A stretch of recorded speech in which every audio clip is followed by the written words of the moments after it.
નમસ્કાર મિત્રો, for your exam YouTube ચેનલની અંદર આપનું હાર્દિક સ્વાગત કરું છું.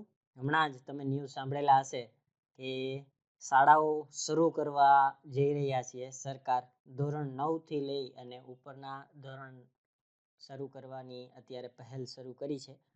તો તેમના માટે ગવર્મેન્ટ દ્વારા એક એસઓપી બહાર પાડવામાં આવેલી છે, જેમાં તેમને અલગ અલગ મુદ્દાઓ વિશે ચર્ચા કરેલી છે. તો આજે આપણે એવા જ એનો પહેલા મુદ્દા વિશે જેનું ગુજરાતીમાં આપણે રૂપાંતર કરી અને સચોટ માહિતી તમારા સુધી પહોંચતી કરી છે. તો શાળાઓ શરૂ કરતા પહેલા શું શું ધ્યાન રાખવાનું છે, કઈ કઈ વસ્તુઓ કરવાની છે, તેમની સચોટ માહિતી આજના વિડીયોની અંદર તમને જોવા મળશે. તો આ વિડીયો તમને ગમે તો લાઈક કરજો અને વધુને વધુ આ વિડીયોને શેર કરજો. હવે આપણે તે માહિતી જોતા જઈએ અને સમજતા જઈએ. જરૂરી મુદ્દાની અંદર આપણે ચર્ચા કરવાની છે તો શાળામાં સફાઈ અને સ્વચ્છતા સુવિધાઓ સુનિશ્ચિત કરવી, એટલે કે ઘણા સમયથી સ્કૂલ બંધ છે તો તેને સાફ સફાઈ કરવાની સુવિધા અત્યારથી શરૂ કરી દેવી જોઈએ. જેને સેનેટાઈઝર જે વગેરે વસ્તુ બધી કરવાની છે તે અત્યારથી શરૂ કરી દેવી જોઈએ કામગીરી. ત્યારબાદ જુદી જુદી ટાસ્ક ટીમ બનાવવાની રહેશે, જેમાં emergency care support response team, general બધા હિસ્સેદારો માટે સહાયક ટીમ, કોમોડિટી સપોર્ટ ટીમ, સ્વચ્છતા નિરીક્ષણ ટીમ, આ બધી અલગ અલગ ટીમો તૈયાર કરવાની રહેશે શાળા શરૂ થયા પછી. ત્યારબાદ તમારે તે મુજબની બેઠક યોજના ગોઠવવી પડશે. તો કયા પ્રકારની બેઠક યોજના ગોઠવવાની થશે? ઓછામાં ઓછું 6 ફૂટનું અંતર હોવું જોઈએ. સુધારેલી બેઠક યોજનામાં વિદ્યાર્થીઓ વચ્ચે, એટલે કે પહેલા જે રીતે બેસાડતા હતા એક બેન્ચની અંદર 3 વિદ્યાર્થીઓ 2 વિદ્યાર્થીઓ, એ રીતે હવે નહીં. ઓછામાં ઓછું 6 ફૂટનું અંતર હોવું જોઈએ બેઠક વ્યવસ્થાની અંદર. જો બેન્ચનો ઉપયોગ કરવામાં આવે તો એક બાળક એક બેન્ચના ધોરણ મુજબ, એટલે કે એક બેન્ચ ઉપર એક જ બાળક બેસે તેવી વ્યવસ્થા કરવાની થશે શાળા દ્વારા. સ્ટાફ રૂમમાં શિક્ષકો માટે પૂરતા અંતર સાથે બેઠકો નિયુક્ત કરી શકાય છે અને અન્ય ઉપલબ્ધિમાં ઓરડાઓ અથવા હોલનો ઉપયોગ કરી શકાય છે. ત્યારબાદ આગળ ચર્ચા કરીએ તો શાળાના પ્રવેશ અને બહાર નીકળવાના પોઈન્ટ પર શારીરિક સામાજિક અંતરની ખાતરી કરવાની રહેશે. તો આ મુદ્દા પર હું તમારી કમેન્ટ્સ ચાહીશ કે આ મુદ્દા ઉપર તમે બધા લોકો કમેન્ટ કરી અને જણાવજો કે પ્રવેશ કરવા માટે અને બહાર નીકળવા માટે શું સામાજિક અંતર રહેશે. તમારા કમેન્ટ્સ નીચે મને જણાવજો. આવવા જવા માટે જુદી જુદી લાઈન હોવી જોઈએ એવું એસઓપીની અંદર દર્શાવવામાં આવેલ છે. પ્રવેશ અને બહાર નીકળતા સમયે સ્કૂલના તમામ દરવાજાઓ ખોલી નાખવા જોઈએ, જેમાં અલગ અલગ હિસ્સામાંથી વિદ્યાર્થીઓને બહાર નીકળવા માટે સૂચન કરવું જોઈએ. રાજ્યો કેન્દ્ર શાસિત કેન્દ્રોના માર્ગદર્શિકાના આધારે શાળાઓના એસઓપીએસ, તો એમાં શું નક્કી કરવામાં આવેલું છે? તો અહીં એવું જણાવેલું છે કે રમતગમતનું મેદાન હોય, પુસ્તકાલય હોય, પ્રયોગશાળાનો ઉપયોગ કરવો જોઈએ. આ બધા વસ્તુઓ જે છે એ બધી વસ્તુઓ મોટા પ્રમાણમાં, એટલે કે વિશાળ હોય છે. પુસ્તકાલય હોય તો તે વિશાળ હોય છે, પ્રયોગશાળા હોય તો વિશાળ હોય છે, એટલે તેમાં વિદ્યાર્થીઓને અભ્યાસ કરાવવાનું સૂચવવામાં આવેલ છે. વિરામ સમય, એટલે કે શાળામાં બ્રેકનો સમય ટાઈમે પણ તમારે ધ્યાન રાખવાનું રહેશે. નિયમિત સફાઈ અને શાળાના માળખાના જીવાણુની નાશ ક્રિયા શરૂ કરી દેવી જોઈએ, એટલે કે સેનેટાઈઝર કરી દેવું જોઈએ. શાળા પરિવહનનો ઉપયોગ, બને ત્યાં સુધી શાળા પરિવહનનો ઉપયોગ થવો જોઈએ, જેને પણ શાળાને પરિવહનને સેનેટાઈઝર કરવી જરૂરી છે. ત્યારબાદ ખાનગી વાહનમાં મૂકવા અને છોડવાની સુવિધાઓ. વાલી પોતાના વિદ્યાર્થીને બસમાં ન મૂકવા માંગતા હોય તો તે વિદ્યાર્થીને પોતાના વાહનની અંદર પણ તેડી અને મૂકી જઈ શકે છે. ત્યારબાદ કર્મચારીઓ અને વિદ્યાર્થીઓ બંનેની ગેરહાજરી માટે મોનિટર અને યોજના. તો અહીં ઘણા બધા વિદ્યાર્થીઓ ગેરહાજર રહેશે, કર્મચારીઓ પણ ગેરહાજર રહેશે, તો તેની પણ આયોજન તમારે અત્યારથી વિચારી રાખવું જોઈએ. ત્યારબાદ ચર્ચા કરીએ તો શારીરિક સામાજિક અંતરને લાગુ કરવા માટે સંકેતો અને નિશાનો દર્શાવો અને સલામતીના પ્રોટોકોલ વિશે ચર્ચા કરીએ, જેમાં પોસ્ટરો, સંદેશાઓ, સ્ટીકરો પ્રદર્શિત કરો. એટલે એવું કહેવા માંગે છે કે અમુક અંતરે તમારે કોરોનાને રિલેટેડ જે તેના પ્રોટોકોલ્સ છે, તેના પોસ્ટર્સ છે, વગેરે વસ્તુઓ જે છે તમારે સ્કૂલના બિલ્ડિંગ દરમિયાન તમારે ત્યાં ચોંટાડવાના રહેશે કે તમારે વારંવાર હાથને સેનેટાઈઝર કરવાના છે, માસ્ક પહેરવાનું છે, 2 બાળકો વચ્ચે 6 ફૂટનું અંતર રાખવાનું છે. તો આવા પોસ્ટરો જે છે એ તમારે અલગ અલગ જગ્યાએ ચોંટાડવાના રહેશે. ત્યારબાદ ક્લાસરૂમ, લાઇબ્રેરી, વોશરૂમ, પાણીના પરબ, સ્કૂલ, કિચન, હોલ, બસ પાર્કિંગ, જ્યાં ત્યાં થૂકવાની મનાઈ કરવાની રહેશે સ્ટ્રિક્ટલી.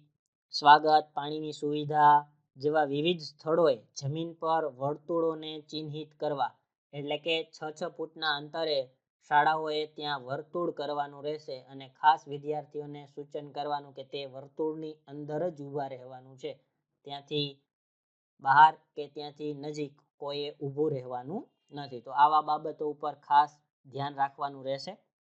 ત્યારબાદ હાથ ધોવાના સ્થળોએ, વોશરૂમની બહાર વગેરે જગ્યાએ તમારે આ રીતના વર્તુળો કરવાના થશે, કેમ કે ઘણી બધી જગ્યા એવી છે કે અહીંયા બધી ભીડ થતી હોય છે. હાથ ધોવાની જગ્યા હોય, વોશરૂમમાં ઘણા બધા વિદ્યાર્થીઓ એકસાથે જતા હોય, તો ત્યાં પણ તમારે આવા જમીન પર વર્તુળ કરવાના રહેશે. ત્યારબાદ આગળ ચર્ચા કરીએ તો આશ્ચર્યજનક સમયપત્રક, જેમાં કેટલાક વિકલ્પો તમારે રાખવાના હોય છે કે વિદ્યાર્થીઓને અમુક ટકાવારીએ જ શાળાએ બોલાવવાનું રહેશે. જેમ કે તમારે સ્કૂલે 100% વિદ્યાર્થીઓને બોલાવવાના નથી થતા. ત્યારબાદ હાજરી માટેનું સાપ્તાહિક વર્ગ મુજબનું સમયપત્રક હોવું જોઈએ. બધા વર્ગો દરરોજ શાળામાં જવાની જરૂર નથી. તમે ટાઈમટેબલ મુજબ 9 અને 11, ત્યારબાદ 10 અને 12 આવી રીતના સ્લોટ મુજબ વિદ્યાર્થીઓને તમે બોલાવી શકો છો. વર્ગો માટે ઓડ ઇવન ફોર્મ્યુલા પણ ધ્યાનમાં લઈ શકાય છે. ત્યારબાદ વધુ સંખ્યા ધરાવતી શાળામાં 2 પાળીનું આયોજન કરી શકાય છે. જેમ કે અમુક સ્કૂલોની અંદર સ્કૂલો નાની હોવા છતાં ઘણા બધા વિદ્યાર્થીઓ ત્યાં અભ્યાસ કરી રહ્યા હોય છે, તો તેવી શાળાઓને ખાસ કરીને નિવેદન છે કે 2 પાળીમાં વિદ્યાર્થીઓને બોલાવવા. ત્યારબાદ જો વર્ગખંડનું કદ નાનું હોય તો મોટા વર્ગવાળા રૂમમાં વર્ગો યોજવામાં આવી શકે છે. જેમ કે કમ્પ્યુટર રૂમ, લાઇબ્રેરી, પ્રયોગશાળા વગેરે જેવા ક્ષેત્રોનો ભૌતિક અંતર વિદ્યાર્થીઓ વચ્ચે 6 ફૂટનો હોવો જોઈએ. આ બધા રૂમ છે એ મોટા હોય છે, તો તેમની અંદર અત્યારે તેનો ઉપયોગ તમે વર્ગ તરીકે કરી શકો છો.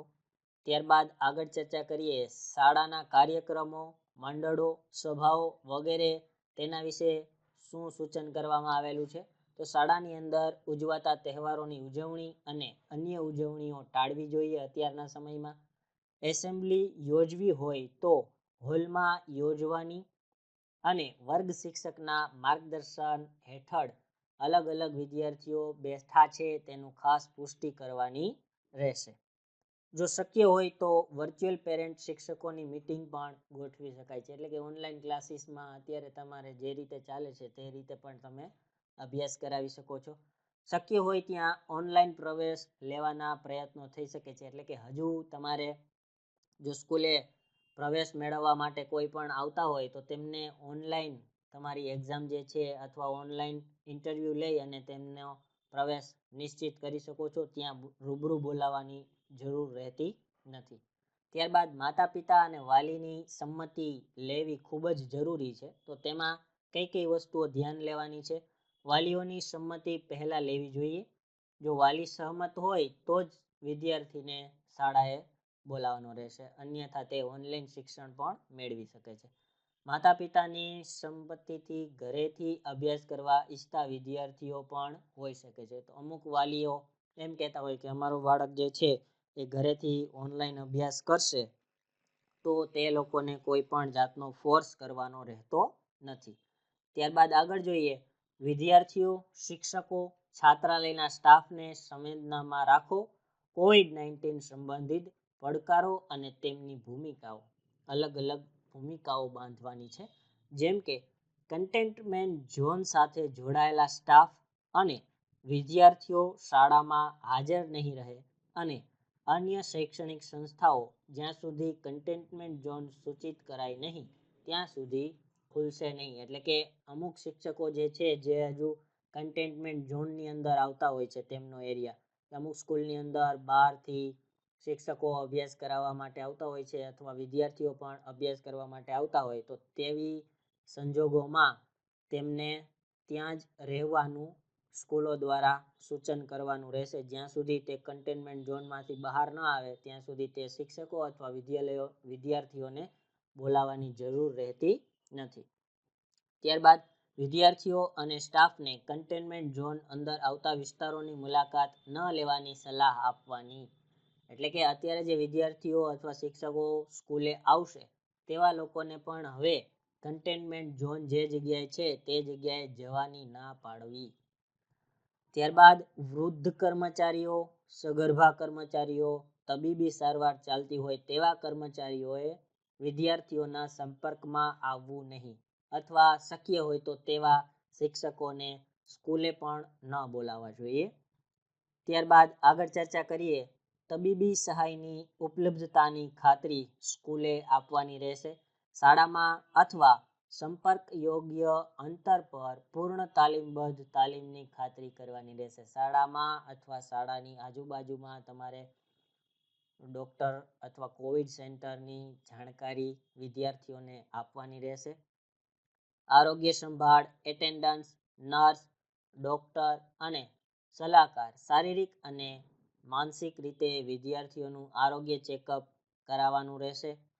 ત્યારબાદ વિદ્યાર્થીઓ અને શિક્ષકોની નિયમિત આરોગ્ય તપાસણીનું આયોજન કરવામાં આવી શકે છે. ત્યારબાદ શાળાની હાજરી અને માંદગીની રજા નીતિઓને ફરીથી વ્યાખ્યાયિત કરો, જેમાં ફરજિયાત હાજરી હોવી જોઈએ એવો કોઈ ફોર્સ કરી શકાશે નહીં.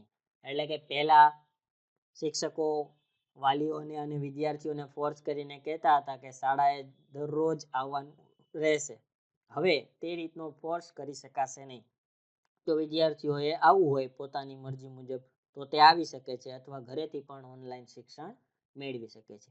વિદ્યાર્થીઓ અને શિક્ષકો બીમાર હોય ત્યારે તેને ઘરે રહેવા માટે પ્રોત્સાહિત કરો. તો ઘણા બધા કિસ્સાઓમાં વિદ્યાર્થી માંદો હોય તેમ છતાં પણ ઘરેથી તેમના વાલી મોકલતા હોઈએ છે. તો તેવા સંજોગોમાં આપણે વિદ્યાર્થીને ઘરે રહેવા માટે સૂચન કરવું અથવા શિક્ષકને પણ ઘરે રહેવા માટે સૂચન કરવું.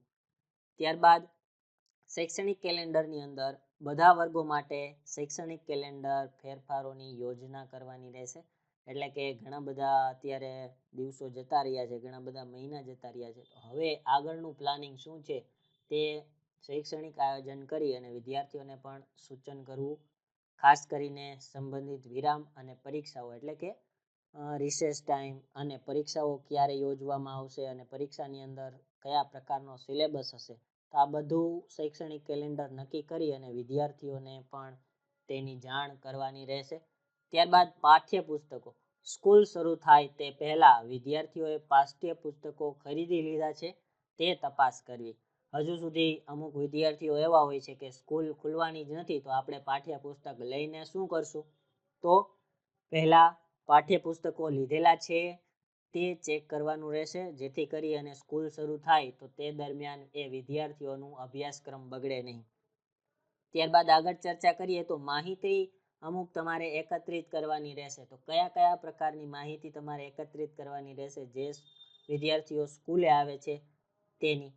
તો આરોગ્ય અંગેનું સ્વઘોષણાપત્ર એટલે કે તેમાં વિદ્યાર્થીઓનું અથવા વાલીઓનું સંમતિપત્ર લેવાનું રહેશે. ત્યારબાદ તાજેતરના વિદેશ પ્રવાસ કર્યા હોય વિદ્યાર્થીએ અથવા તેમના વાલી સાથે, ત્યારબાદ આંતરરાજ્ય પ્રવાસ કરેલા હોય અથવા બીજા કંઈ પણ પ્રવાસ કરેલા હોય તો તેની પણ તેમાં નોંધ કરવાની રહેશે તે ઘોષણાપત્રની અંદર.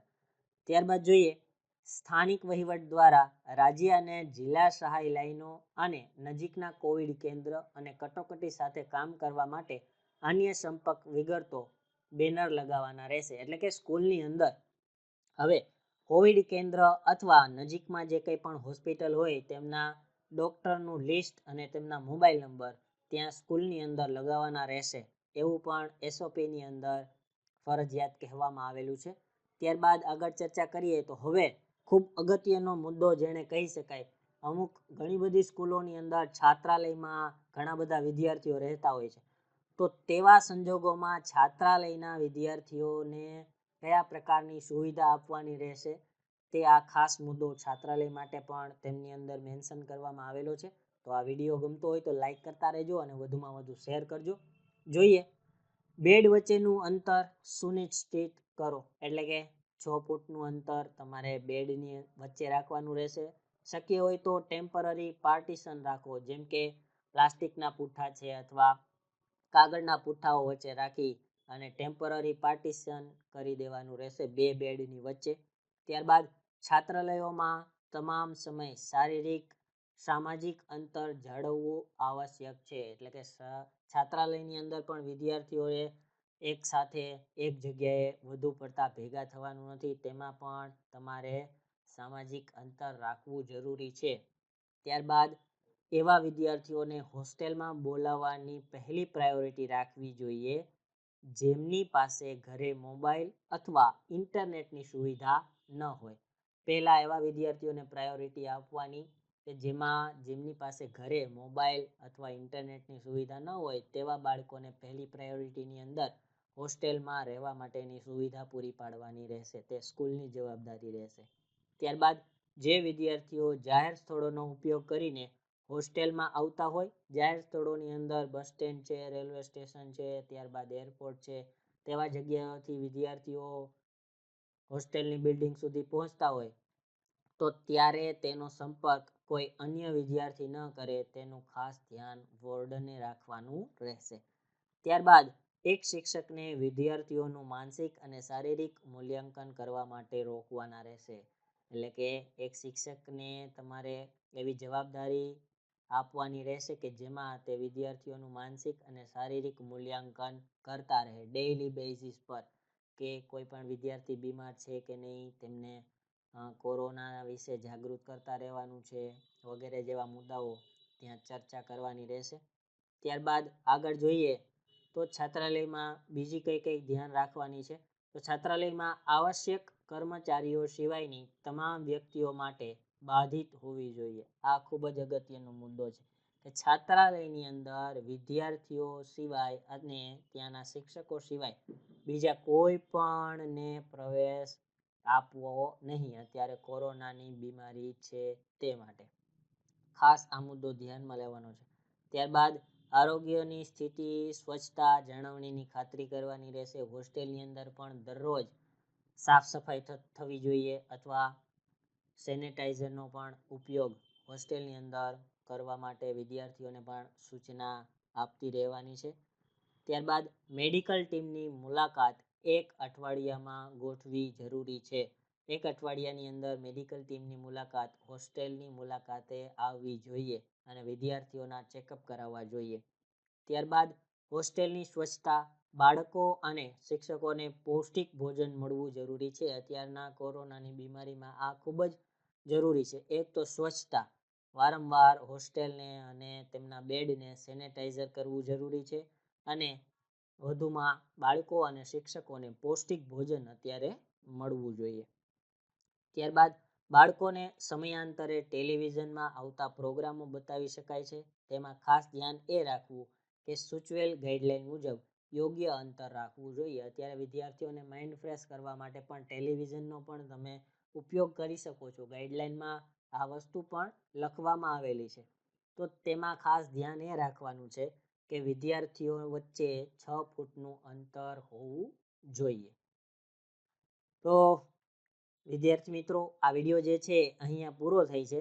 હવે જો તમે કમેન્ટની અંદર અમને જણાવશો કે આફ્ટર ઓપનિંગ ઓફ સ્કૂલ તો તેમાં શું મુદ્દા વિશે ચર્ચા કરેલી છે, તો તમે કમેન્ટની અંદર જરૂરથી એવી રીતની કમેન્ટ કરજો. આફ્ટર ઓપનિંગ ઓફ સ્કૂલ તો તમારી કમેન્ટને અમે માન આપી અને તેમના વિશે પણ ગુજરાતીની અંદર આ બધી ડિટેલ્સ તમારા સુધી પહોંચાડશું. તો વિદ્યાર્થી મિત્રો, આ વિડીયો ગમતો હોય અથવા શિક્ષકોને પણ આ વિડીયો લાગુ પડે છે તો તે પણ વધુને વધુ શેર કરજો અને અન્ય સંસ્થા સુધી પણ આ વિડીયોને પહોંચાડજો તેવી મારી આપ સર્વેને નમ્ર વિનંતી છે. ફરીથી પાછા મળીશું. આવજો ત્યાં સુધી.